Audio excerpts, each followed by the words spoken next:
ವೀಕ್ಷಕರೇ ನಮಸ್ಕಾರ. ವೈಟಿಕತೆಗಳು ಚಾನೆಲ್ನ ಮೊಟ್ಟ ಮೊದಲ ವಿಡಿಯೋಗೆ ನಿಮಗೆಲ್ಲ ಸ್ವಾಗತ. ಸ್ನೇಹಿತರೆ, ನಿಮಗೆಲ್ಲ ಈಗಿನ ಯೂಟ್ಯೂಬ್ ಟ್ರೆಂಡ್ ಬಗ್ಗೆ ತಿಳಿದಿರಬಹುದು. ಯೂಟ್ಯೂಬ್ನಲ್ಲಿ ಅದೆಷ್ಟೋ ಜನ ಜೀವನ ಕಟ್ಟಿಕೊಂಡಿರೋರಿದ್ದಾರೆ, ಸೋಷಿಯಲ್ ಮೀಡಿಯಾವನ್ನೇ ಜೀವನವಾಗಿಸಿಕೊಂಡಿರೋರಿದ್ದಾರೆ, ಹಾಗೂ ಯೂಟ್ಯೂಬ್ನಲ್ಲಿ ಸಕ್ಸಸ್ ಕಾಣದೆ ಹೊರಹೋಗಿರೋರು ಅದೆಷ್ಟೋ ಜನ ಇದ್ದಾರೆ. ಯೂಟ್ಯೂಬ್ನಲ್ಲಿ ಸಕ್ಸಸ್ ಸಿಗೋದು ಅಂದರೆ ಅಷ್ಟು ಸುಲಭವಲ್ಲ, ಏಕೆಂದರೆ ಇಲ್ಲಿ ಕನ್ಸಿಸ್ಟೆನ್ಸಿ, ಹಾರ್ಡ್ ವರ್ಕ್ ಅಷ್ಟೇ ಮೇಂಟೈನ್ ಆಗಬೇಕು. ಯಾಕಂದರೆ ಪೇಷನ್ಸ್ ಇಲ್ಲದೆ ಇಲ್ಲಿ ಯಾವುದು ಕೂಡ ಸಾಧ್ಯವಿಲ್ಲ. ಯೂಟ್ಯೂಬ್ನಲ್ಲಿ ನೀವೆಷ್ಟು ಪೇಷನ್ಸ್ ಹಾಕಿ ವಿಡಿಯೋ ಕರೆಕ್ಟಾಗಿ ಮಾಡಿಕೊಂಡು ನಿಮ್ಮ ಇಂಪ್ರೂವೈಸ್ ಕಡೆ ಗಮನ ಕೊಡ್ತಿರೋ ಅಷ್ಟು ನಿಮಗೆ ಸಕ್ಸಸ್ ಸಿಗ್ತಾ ಹೋಗುತ್ತೆ. ಅದೇ ರೀತಿ ಯೂಟ್ಯೂಬ್ನಲ್ಲಿ ಅದೆಷ್ಟೋ ಜನ ಕೋಟಿಗಟ್ಟಲೆ ದುಡಿಯೋರಿದ್ದಾರೆ. ಅಂಥವರ ಬಗ್ಗೆ ನಾವಿವತ್ತು ಮಾತನಾಡಲು ಹೋಗ್ತಿದ್ದೇವೆ. ಅಂಥದ್ರಲ್ಲಿ ಒಬ್ಬರಾದ ಸೌರವ್ ಜೋಶಿ. ಹೌದು ವೀಕ್ಷಕರೇ, ಕೇವಲ 25 ವರ್ಷದ ಹುಡುಗ ಸೌರವ್ ಜೋಶಿ ಇಂದು ಯೂಟ್ಯೂಬ್ನ ಭಾರತದ ನಂಬರ್ 1 ವ್ಲಾಗರ್ ಆಗಿ ಹೊರಹೊಮ್ಮಿದ್ದಾರೆ. ಇವರ ಸಬ್ಸ್ಕ್ರೈಬರ್ಸ್ ನೋಡೋದಾದರೆ 36.9 ಮಿಲಿಯನ್ ಸಬ್ಸ್ಕ್ರೈಬರ್ಸ್. ಇಂಡಿಯನ್ಗೆ ಕನ್ವರ್ಟ್ ಮಾಡೋದಾದರೆ 36,90,00,000 ಜನ ಸಬ್ಸ್ಕ್ರೈಬರ್ಸ್ ಇವರಿಗೆ ಇದ್ದಾರೆ. ಹಾಗೂ ಇವರು ವ್ಲಾಗ್ಸ್ ಬಗ್ಗೆ ಚಾನಲ್ ಇಟ್ಟಿದ್ದು, ಇವರ ಚಾನಲ್ನಲ್ಲಿ ಪ್ರತಿನಿತ್ಯವೂ ಒಂದೊಂದು ವ್ಲಾಗ್ಸ್ ಬರ್ತಾ ಇರುತ್ತೆ.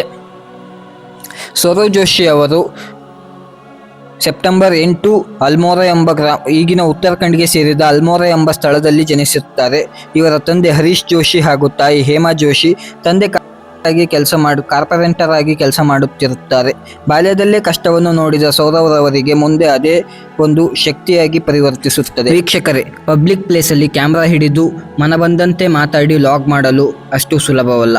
ಯಾಕೆಂದರೆ ಯಾರು ಹೇಗೆ ರಿಯಾಕ್ಟ್ ಮಾಡ್ತಾರೆ ಅನ್ನೋದು ಬಹಳ ಮುಖ್ಯವಾಗುತ್ತದೆ, ಹಾಗೂ ಅದಕ್ಕೆ ಅಷ್ಟೇ ಧೈರ್ಯ ಕೂಡ ಬೇಕಾಗುತ್ತದೆ.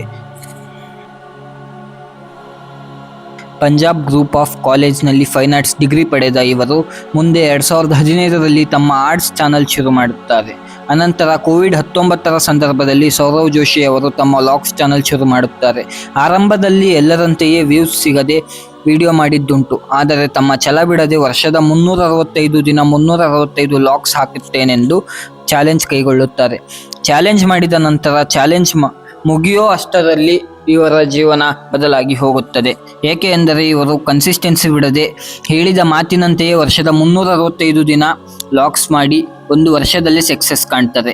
ಹಾಗೂ ಇವರ ರೀಚ್ ಕೂಡ ಅದೆಷ್ಟೋ ಜನರಿಗಿಂತ ಮೇಲೆ ಹೋಗುತ್ತದೆ. ಸೌರವ್ ಜೋಶಿ ಅವರು ಒಂದು ಇಂಟರ್ವ್ಯೂನಲ್ಲಿ ಏನು ಹೇಳಿದ್ದಾರೆ ಅಂದರೆ, ಬೇರೆಯವರೆಲ್ಲ ವಾರಕ್ಕೆ 2-3 ವಿಡಿಯೋ ಹಾಕ್ತಾರೆ, ಆದರೆ ನಾನು ಪ್ರತಿನಿತ್ಯ ವಿಡಿಯೋ ಹಾಕೋದ್ರಿಂದ ನನಗೆ ಬೆನಿಫಿಟ್ಸ್ ಜಾಸ್ತಿ ಇದೆ, ನನಗೆ ಲಾಭ ಆದ್ರಿಂದ ಅಂತ ಹೇಳ್ತಾರೆ.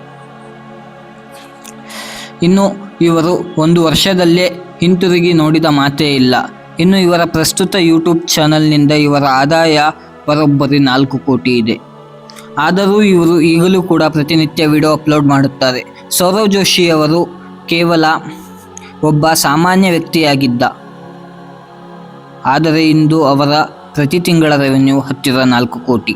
ವೀಕ್ಷಕರೇ, ನಮ್ಮ ಹಾರ್ಡ್ ವರ್ಕ್ ಜೊತೆಗೆ ಕನ್ಸಿಸ್ಟೆನ್ಸಿ ಇದ್ದರೆ ಏನನ್ನಾದರೂ ಸಾಧಿಸಬಹುದು ಎಂಬುದಕ್ಕೆ ಸೌರವ್ ಜೋಶಿ ಉದಾಹರಣೆಯಾಗಿದ್ದಾರೆ. ನಮ್ಮ ಮೊದಲ ವಿಡಿಯೋವನ್ನು ಕೊನೆವರೆಗೂ ನೋಡಿದ್ದಕ್ಕೆ ಧನ್ಯವಾದಗಳು. ನಿಮ್ಮ ನೆಚ್ಚಿನ ಯೂಟ್ಯೂಬರ್ ಪಯಣ ತಿಳಿಯಲು ಕಮೆಂಟ್ ಮಾಡಿ ಹಾಗೂ ಚಾನಲ್ನ ಸಬ್ಸ್ಕ್ರೈಬ್ ಮಾಡಿ.